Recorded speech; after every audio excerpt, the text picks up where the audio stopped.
Welcome to Sam edtech solutions. அலகு 23 காட்சி தொடர்பு.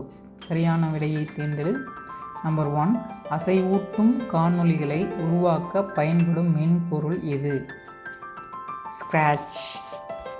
நம்பர் 2, பல கோப்புகள் சேமிக்கப்படும் இடம். கோப்பு தொகுப்பு. நம்பர் 3, நிரல் உருவாக்க பயன்படுவது எது? Script area. நம்பர் 4, நிரலாக்கத்தை தொகுக்க பயன்படுவது எது? Script editor. நம்பர் 5, பிளாக்குகளை உருவாக்க பயன்படுவது எது? Black menu. பொறுத்துக. ஆன்சர்: நிரலாக்க பகுதி, நிரல் உருவாக்கம், ஸ்கிரிப்ட் ஏரியா, பில்ட் ஸ்கிரிப்ட்ஸ். கோப்பு தொகுப்பு, கோப்பு சேமிப்பு, ஃபோல்டர், ஸ்டோர் ஃபைல்ஸ். ஸ்க்ராட்சு அசைவூட்ட மென்பொருள். Scratch animation software.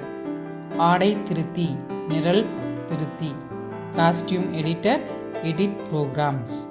நோட்பேட் குறிப்புகளை தட்டச்சு செய்தல். Notepad type notes. ஸ்க்ராட்ச் மென்பொருள் அப்படின்னா என்னென்னா, அசைவூட்டல்களையும் கேலி சித்திரங்களையும் விளையாட்டுகளையும் எளிதில் உருவாக்க பயன்படும் ஒரு மென்பொருளே ஸ்க்ராட்ச் எனப்படும். இந்த ஸ்க்ராட்ச் ஒரு நிரல் மொழி, விசுவல் ப்ரோக்ராமிங் லாங்குவேஜ். இந்த ஸ்க்ராட்ச் மென்பொருள் MIT என்னும் பல்கலை தொழில்நுட்ப ஆய்வகம் இந்நிரலை எளிதாகவும் வேடிக்கையாகவும் கற்கும் வண்ணம் வடிவமைத்துள்ளது.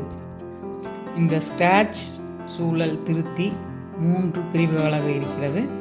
1 ஸ்டேஜ், 2 ஸ்ப்ரைட், 3 ஸ்கிரிப்ட். ஸ்டேஜ் அப்படின்னா, ஸ்டேஜ்னா மேடை. ஸ்க்ராட்ச் சாளரத்தை திறக்கும் போது கிடைக்கும் பின்னணியே ஸ்டேஜ் சொல்லுவாங்க. இப்போ இந்த இதுக்கு பார்த்தீங்கன்னா பின்னாடி ஒயிட் கலரில் அதனுடைய பேக்ரவுண்ட் இருக்கும். இந்த பேக்ரவுண்டை நாம் வெள்ளையாலிருந்து கலராக கூட மாற்றலாம். இதுதான் ஸ்டேஜ். Number 2, sprite. ஸ்ப்ரைட்னா ஸ்ப்ரைட்ஸ் ஸ்காலரத்தை பின்னணிக்கு மேலே உள்ள கணினி மேலே இருக்கிற கேரக்டர் தான் ஸ்ப்ரைட்டுன்னு சொல்லுவாங்க.